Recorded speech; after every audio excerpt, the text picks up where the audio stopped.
Il est 6h45 du matin et ça y est, on part pour la 3e journée au Festival de Cannes. Alors une journée qui est un peu particulière, vous allez voir, parce qu'aujourd'hui est marquée par la plage Magnum. La plage Magnum, c'est donc la fameuse plage privée portée par la marque de glace Magnum. On retrouve notamment un bar à glace. Là, cette année, ils vont présenter leurs nouveautés qui sont des petites bouchées de glace un peu à la manière de macaron, il y a des showcases, bref, il y a plein de soirées là-bas, et donc aujourd'hui c'est la journée presse, donc j'ai un QR code pour accéder à la fois à la journée mais aussi à la soirée. Le problème c'est que malgré mes multiples mails, je ne sais toujours pas qu'est-ce que c'est cette journée presse en fait, je n'ai pas d'horaire, je n'ai pas de programme, donc je soupçonne que ce soit simplement un QR code pour aller se balader, faire un tour et découvrir un peu la plage Magnum, mais du coup en l'absence de nouvelles de ce côté-là, je vais faire ma journée cannoise comme j'avais prévu. Donc là à 8h30, je vais voir Deux procureurs de Sergei Loznitsa, qui est le premier film que j'avais mentionné dans ma vidéo sur mes attentes. En fait on est sur un procureur lors des purges staliniennes, qui découvre que son régime n'est pas si innocent qu'il le pensait. Un jeune procureur, vous savez, très fier, très juste, vraiment très dévoué à sa profession en fait. Donc on va découvrir un peu sa réalisation quand il va voir ces personnes enfermées à tort en fait par le régime, ces innocents qui sont vraiment accusés à tort par le régime. Ensuite, le reste de la journée, je n'ai rien à faire. Donc j'ai pris mon ordinateur portable pour écrire et puis ça va être tour à la plage Magnum. Et puis vers 17h et quelques, j'ai donc en salle de presse, pour le coup vraiment une projection presse de Dossier 137 de Dominique Moll. Dominique Moll, on lui donne notamment La Nuit du 12. Là, il revient avec un nouveau film policier, porté cette fois-ci par Léa Drucker.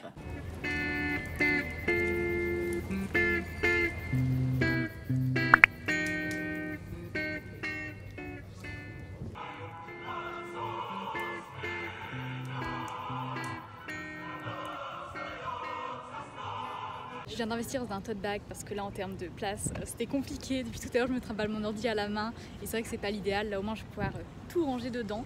Puis je vous prends la vue mer, je sors donc de la séance de Deux procureurs qui pour le coup m'a plu par sa théâtralité en fait, notamment la mise en scène et l'écriture des dialogues qui sont alors, très littéraires, pour le coup c'est adapté d'un récit en l'occurrence, mais en fait il y a beaucoup de silence notamment dans les échanges et c'est assez drôle parce qu'on est vraiment face à ce jeune procureur qui lui est déterminé, qui veut absolument trouver la vérité, mais vous savez c'est pas comme un personnage qu'on peut avoir à l'accoutumée qui est vraiment très très incisif. Là au contraire c'est quelqu'un de très calme, très doux en fait, ça se ressent dans son personnage, ça se ressent dans ses échanges aussi, il prend vraiment le temps de réfléchir à ce qu'il va dire et donc forcément quand elle se retrouve face au NKVD c'est très drôle en termes d'échange quoi.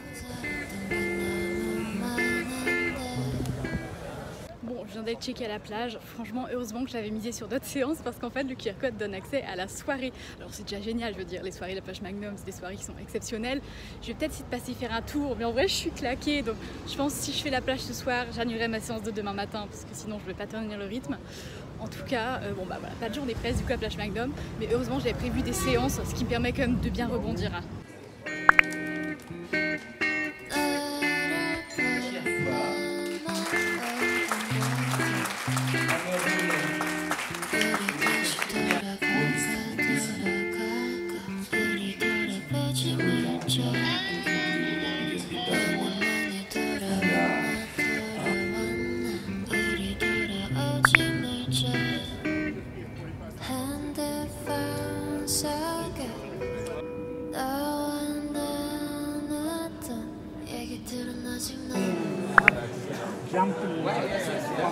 Il commence à pleuvoir alors je me dirige à la plage Magnum, il est genre 21h30, je la sens très mal cette histoire, genre là il commence vraiment à bien tomber. Bon c'est pas grave, en tout cas je fais un retour sur le dossier 137 du coup que j'ai vu tout à l'heure en projection presse en l'occurrence.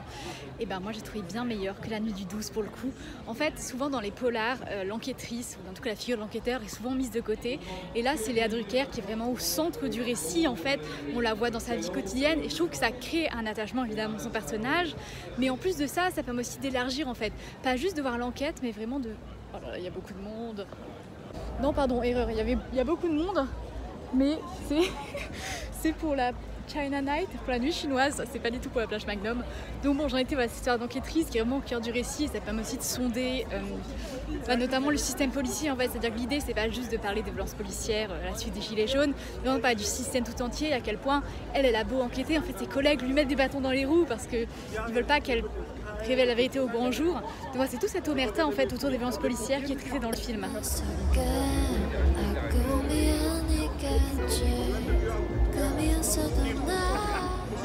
Je vous reprends 1 heure après, j'ai fui la plage Magnum parce qu'en fait, vous avez vu les vidéos, il y a énormément de monde. Les gens se bousculent, ceux qui étaient les années passées disent que c'est n'importe quoi, que c'est jamais passé comme ça. Là il est 22h30 pour vous donner une idée, et ça fait 1h30 que la plage doit ouvrir, et vraiment, les gens, il y a une file immense à l'extérieur. Moi, c'est vrai qu'à la base, je suis pas fêtarde, dans les plans initiaux, je devais vraiment y aller la journée et pas aller à la beach party. Bon, là, franchement, ça dure jusqu'à super longtemps, les gens ne rentrent pas, je préfère juste m'en aller, rentrer, puis profiter tranquillement le matin du festival, en sachant que c'est aussi pour ça que je vous le montre, parce que ici les plans évoluent beaucoup, en fait c'est pas forcément ce que vous avez prévu à la base. Je ne sais pas combien, j'ai perdu le fil, en tout cas on est le vendredi 16 mai et le programme s'annonce très sympa aujourd'hui, puisque ce matin je suis invitée à l'hôtel Majestic, qui est le grand hôtel de luxe en face du palais des festivals, pour assister à une discussion entre 2 cinéastes japonais, d'un côté Hirokazu Koreeda qui avait notamment eu la Palme d'Or pour Une affaire de famille, et puis de l'autre Chie Arakawa qui elle présente son film Renoir en compétition. Donc ça va être un cadre très prestigieux pour une discussion qui s'annonce passionnante.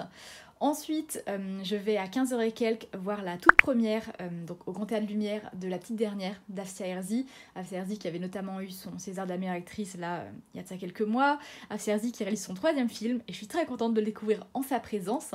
Et enfin, dernière chose et non la moindre, je vais, alors pas la séance de gala parce que je veux dire, les places sont parties à une vitesse folle, mais je vais voir la séance presse d'Eddington d'Ari Aster, qui est évidemment un des films les plus attendus de tout le festival, que j'attends énormément de par son casting notamment, Emma Stone, Joaquin Phoenix, Pedro Pascal, Austin Butler. Du coup je pense pas les voir aujourd'hui, j'aimerais bien demain, si j'arrive à avoir une place à la conférence de presse, ça serait fabuleux. J'en doute, mais bon, je vais quand même tenter ma chance demain. En tout cas, pour l'instant aujourd'hui, c'est direction le Majestic, et puis ensuite découvrir 2 films en compétition. You put down the phone. You know where to go. Get back on the road. Yeah, it's over.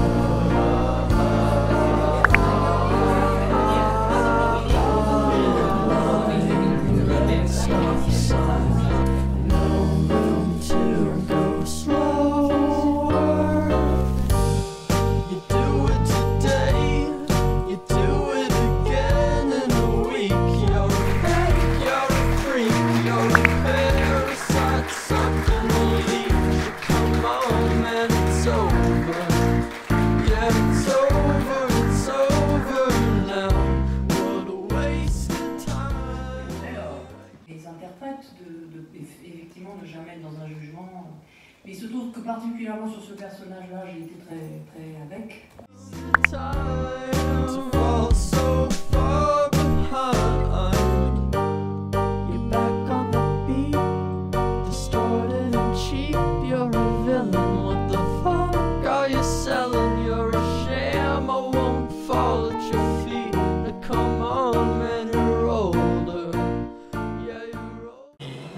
La réalisatrice et la comédienne du film La Petite Dernière, présentée en compétition pour ce 78e Festival de Cannes. Je viens de rentrer de ma journée de festival et c'est vrai que j'ai pas eu le temps de faire un retour sur La Petite Dernière. En fait, pour tout vous dire, la séance d'Eddington était genre un quart d'heure, 20 minutes après, donc j'ai dû directement partir au moment des applaudissements. Donc voilà, j'ai même pas pu filmer Eddington, j'ai vraiment filé, je me suis installée en salle. Pour La Petite Dernière, c'est donc l'histoire de Fatima, qui est la petite dernière, en fait, qui est la benjamine d'une famille de banlieue, une famille musulmane très croyante. Et en fait, Fatima, elle est lesbienne. Sauf que elle vit dans un milieu, dans un environnement où l'homosexualité, c'est une insulte en soi. Être homosexuel, être qualifié d'homosexuel, c'est la manière avec laquelle on insulte les gens, très simplement. Donc voilà, Fatima, on va la suivre dans sa découverte de son homosexualité et son apprentissage auprès de femmes plus âgées, quand elle va tomber amoureuse, etc. C'est un film qui est très frais, en fait, très sensible, dans le sens où Afsia Herzi, elle suit vraiment la protagoniste au plus près. Alors, par le biais de gros plans, elle la suit aussi avec la caméra à épaule, notamment, donc ça fait qu'on est très très proche de cette héroïne. C'est tout doux, c'est mignon, non, franchement, c'est un récit qui fait du bien. Après, je pense pas qu'il ira chercher la Palme d'Or, quoi. La Palme d'Or, ça me semble très ambitieux, mais en tout cas, c'est un joli film, c'est un joli récit d'apprentissage queer. Et quant à Eddington, C'est rude, c'est très rude. J'ai détesté mon visionnage du film. C'était l'une de mes grosses attentes de l'année, ma plus grosse attente du festival. Et voilà que je déteste le film. Donc bon, je vais laisser la nuit passer et je reviendrai dessus demain parce que, punaise, j'avais dit que les linceuls seraient first dans mon top, dans mon flop, enfin top de mes flops de l'année. Bah, Eddington se fait une belle place là-dedans aussi, quoi. Nous sommes le samedi 17 mai, en l'occurrence. Ce matin, pas de séance puisque je prévois d'aller à la conférence de presse d'Eddington, si j'arrive à avoir des places, évidemment. J'essaie de vous parler du film, mais ça cogite encore par ici. Il faut encore que je réalise ce que j'ai vu et que j'arrive à poser une opinion sur ce long métrage qui est vraiment inégal pour le coup et qui passe par plein de registres assez variés. Ensuite, vers 17h, je vais à Nouvelle Vague. Donc là, c'est un film qui est en compétition. Je vais à la séance presse en l'occurrence. Et c'est un film qui retrace le tournage d'À bout de souffle de Jean-Luc Godard.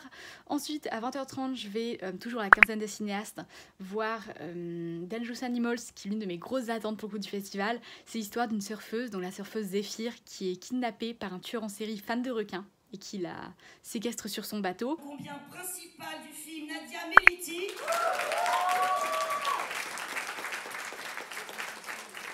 Et Madame la réalisatrice Afzia Herzi. Un coup de cœur pour son travail, pour sa sincérité. Et puis quand on a discuté par Zoom, je l'ai senti directement.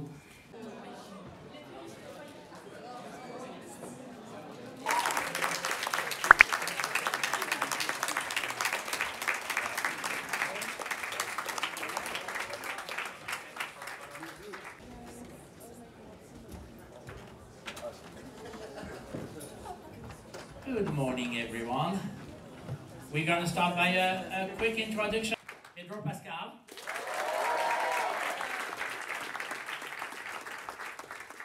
Joaquin Phoenix. Be more pretentious and like meaner somehow. and I'm looking desperately for hope, and I said it earlier.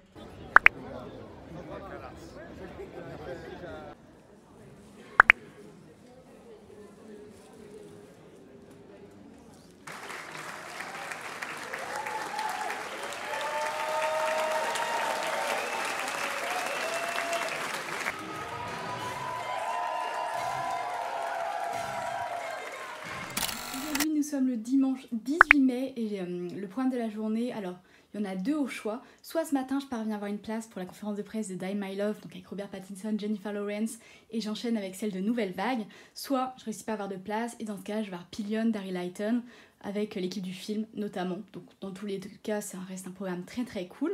Et l'après-midi, à 13h et quelques à peu près, j'ai justement la séance de Die My Love, donc que j'ai très hâte de découvrir. Bon, il faut vraiment que je file prendre le bus, parce qu'il y a genre, là on est dimanche, il y a genre 2 bus par heure, donc faut pas que je le manque celui-là. Et puis ce soir, une fois que je serai posée à nouveau, je pourrai vraiment vous parler de tous les films que j'ai vus, parce que je traîne.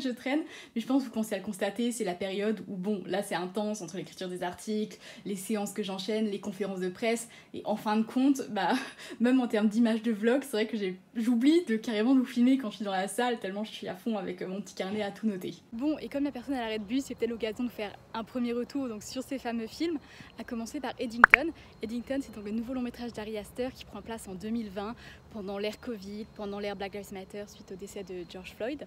Et donc on y suit notamment le shérif Joe, qui est interprété par Joaquin Phoenix, qui tente de faire régner l'ordre dans la ville, mais qui, qu'on se le dise, n'y arrive pas vraiment. Ça a été une immense déception, déjà par la faiblesse d'utilisation des personnages, dans le sens où chaque personnage incarne un problème de société. Le personnage d'Emma Stone, c'est plutôt les théories du complot. Le personnage de Joaquin Phoenix, c'est les penchants républicains, donc plutôt la montée des idées de Donald Trump, du camp de Donald Trump en l'occurrence. Et en fait, cette caractéristique-là, ça va entièrement imprégner le personnage, et le personnage va vraiment se limiter à ça, à être une idée. Et il y a des personnages comme Pedro Pascal, typiquement, alors pas seulement parce que j'adore Pedro, mais aussi parce que je le trouve très inexploité. Et je fais référence, je vais pas vous dire évidemment quoi, mais il y a un événement qui va faire basculer le film dans un second registre. C'est-à-dire que la première La première partie est plutôt un portrait de l'Amérique contemporaine où Ari Aster ausculte ses mots. Le problème, c'est qu'à vouloir aborder trop de thématiques, finalement, il en approfondit aucune et il n'y a pas réellement de ligne directrice, ça part un peu dans tous les sens. Et la seconde partie, là, il se passe quelque chose, ça bascule le film dans un registre beaucoup plus sombre, beaucoup plus violent aussi. Et c'est vrai que là, le film gagne en intérêt. Mais à mes yeux, c'est beaucoup trop inégal pour que le film soit réussi. J'ai aussi vu Nouvelle Vague et alors là, immense coup de cœur. En fait, déjà pour rentrer en séance presse, vous avez vu la vidéo, c'était très compliqué. Ils nous ont fait rentrer à l'heure où la séance devait commencer. Il y avait beaucoup de monde, la file d'attente était immense. Et en même temps, c'est pas étonnant parce que Nouvelle Vague, c'est quand même un film qui littéralement parle de la presse. Parle du cinéma, en l'occurrence c'est donc Jean-Luc Godard qui est critique au Cahier du cinéma, qui en a marre de voir tous ses amis réaliser des films et pas lui, donc il décide de réaliser à bout de souffle. Et en fait on va vraiment suivre le tournage du film, ses méthodes, son côté tyrannique sur le tournage. Alors c'est un film qui est très bien écrit, notamment les dialogues qui sont extrêmement dynamiques, plein de vitalité, là-dessus j'ai adoré. Et en plus de ça, je trouve que c'est un bel hommage à Godard, même si ça reste une version fantasmée de Jean-Luc Godard. C'est Jean-Luc Godard vu par Richard Linklater et qu'on se le dise, c'est le mythe qui est enjolivé en quelque sorte, c'est-à-dire qu'on s'attache vraiment à ce Jean-Luc Godard malgré ses manies, malgré sa nonchalance, malgré son caractère presque dictatorial sur plateau. Mais un autre point aussi que j'ai beaucoup apprécié, c'est pour ça que je veux le souligner, c'est notamment l'usage des codes des films de la Nouvelle Vague, c'est-à-dire que le film débute et tu as vraiment l'impression d'être devant un film de Godard, de Truffaut, de Romer, déjà par le grain de l'image, par l'usage du noir et blanc évidemment, même la police d'écriture et empattement, donc ça a beaucoup fait rire dans la salle et ouais, ça a été, les applaudissements ont été très généreux à la fin. À mes yeux, c'est vraiment l'un de mes grands coups de cœur du festival pour l'instant. Et enfin, troisième film avec une séance tout aussi survoltée, vous l'avez vu, c'est Dangerous Animals de Sean Byrne, qui là raconte dans l'histoire de cette surfeuse qui s'appelle Zephyr et qui est kidnappée par un tueur en série fan de requins. Et le don passe-temps, c'est de kidnapper des jeunes femmes et de les séquestrer un petit temps. Puis après, de les faire se regarder les unes les autres mangées par des requins quoi. Et il filme tout ça, c'est son plaisir. C'est un film, donc un survival où on suit cette héroïne qui est enfermée, qui essaye par tous les moyens de s'en sortir. Elle est très maligne, très courageuse aussi. Ça applaudissait beaucoup dans la salle quand elle accomplissait des actes de bravoure notamment. C'est un film à l'ambiance survoltée, à la photographie absolument somptueuse, vraiment. Sean Byrne, c'est ce genre de réalisateur qui rappelle qu'en fait, quand tu fais un film de genre, t'es pas obligé d'être simplement sanglant et généreux en gore pour que ça soit réussi, mais que un film de genre, voilà, c'est pas juste un film que tu regardes le soir à minuit quand t'as envie de te prendre la tête, ça peut être vraiment des films qualitatifs et Sean Byrne, avec son image, le réussit amplement.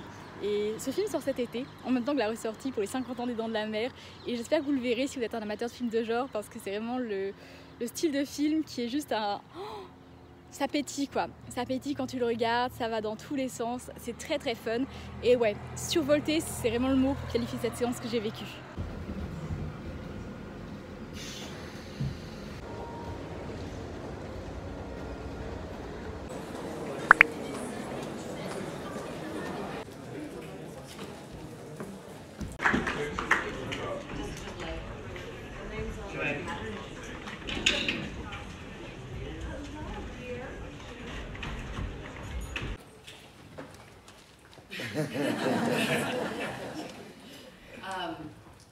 I mean, obviously as a mother it was here with you and this happened.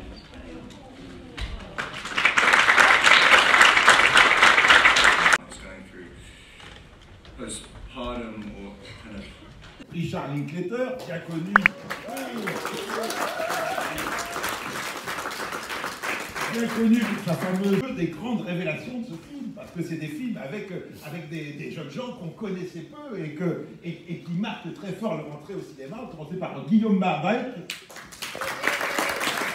Les grands rôles, il joue bien sûr Jean-Luc Godard dans le film, vous l'avez reconnu. Et... Non, franchement, sachez que je vis ma meilleure vie ici, genre je suis devant la plage à manger des chips, hein. Je viens d'aller voir Robert Pattinson, bref, sachez qu'ici tout va pour le mieux. Alors, on est actuellement avec nos gros bagages. J'ai retrouvé Sophie. Peut-être Sophie, tu veux te présenter à la caméra. Sophie Artwork, c'est moi. On s'est rencontrés avec Lisa l'année passée au Festival de Cannes. Et cette année, on partage un logement ensemble. À Crède Presse et sans accrède. très bon duo. Donc Voilà. peut-être on pourra demander des astuces pour venir à Cannes sans accréditation. Ah mais alors là, il n'y a aucun problème. Donc voilà, on est bien chargé, on va retrouver notre logement avec piscine quand même. Mais on s'est un peu perdu il me semble, donc il nous reste encore 10 minutes de marche avec nos gros bagages. On va finir par trouver parce que le GPS est notre meilleur ami. On est arrivé à l'appartement, donc je vous fais une petite présentation du studio. Quand on rentre comme ça, on a la salle de bain qui est très élégante pour le coup. Ici on a Sophie qui fait semblant d'être naturelle, mais c'est pas facile. On a une télé qui, bon, ça servira pas, mais c'est pas grave. On a un super miroir pour les outfits, ça va être assez fabuleux. Je suis trop contente. Ah ça c'est... Et puis la luminosité, là, le duo miroir et luminosité. On va être trop belle sur nos photos de festival. Ici donc on a le lit. Là, trop mignon, on les a laissé des petits paquets de chips pour l'accueil, c'est adorable. La cuisine et ensuite le balcon qui, comme dit Sophie, est très très très lumineux. Et vous le voyez pas, en fait c'est un logement avec piscine. Donc je suis pas certaine qu'on aille à la piscine, enfin je suis pas certaine qu'on ait le temps. Mais en tout cas c'est très cool d'avoir tout ça. Donc je vais conclure ce vlog en vous parlant de Die My Love que j'ai vu cet après-midi. Je fais très attention parce que Sophie est pas très loin et elle est fan de Jennifer Lawrence. Donc je vais faire attention à ne pas trop... non, de toute façon il n'y a pas de raison de tacler Jennifer Lawrence qui est exceptionnelle dans le film. Voilà, Sophie approuve. Donc ce film, c'est l'histoire de son personnage, Gracie, qui est enceinte. Là, on la suit vraiment après son accouchement, en fait, donc en postpartum. Elle est en couple avec Robert Pattinson, ils ont leur petite maison dans la forêt. Et Jennifer Lawrence fait donc une dépression. Sauf que c'est quelque chose qui n'est pas médicalisé, c'est quelque chose qui n'est pas diagnostiqué. Et donc, c'est une étape qu'elle va vivre toute seule, en fait, face à son mari qui, lui, ne comprend pas ce qui se passe, qui ne peut pas réellement l'aider en soi, parce qu'il ne comprend pas ce que sa femme traverse. Et...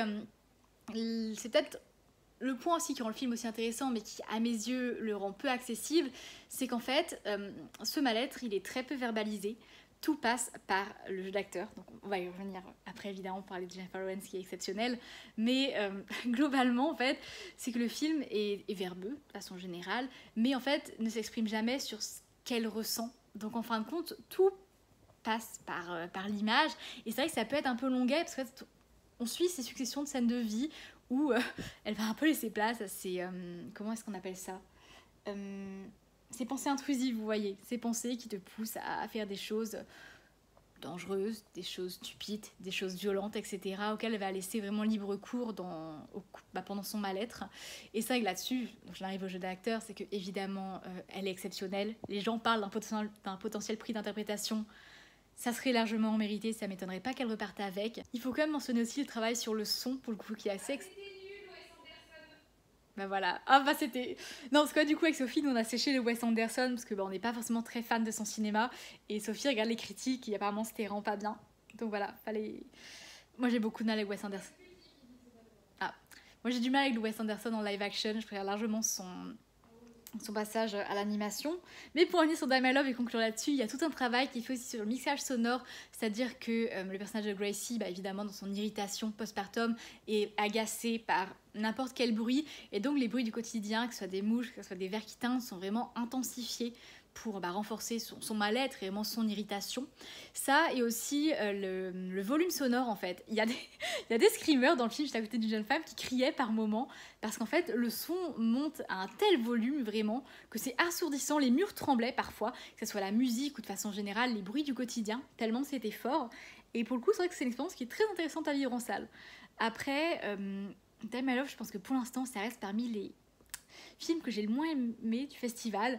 Donc pour ce second vlog, je conclurai en disant que pour l'instant mes deux films vraiment préférés, mes deux gros coups de cœur de ce que j'ai vu, ça reste Dossier 137 de Dominique Moll, et puis évidemment Nouvelle Vague, qui est mon petit chouchou que je vais défendre pendant les prochaines semaines.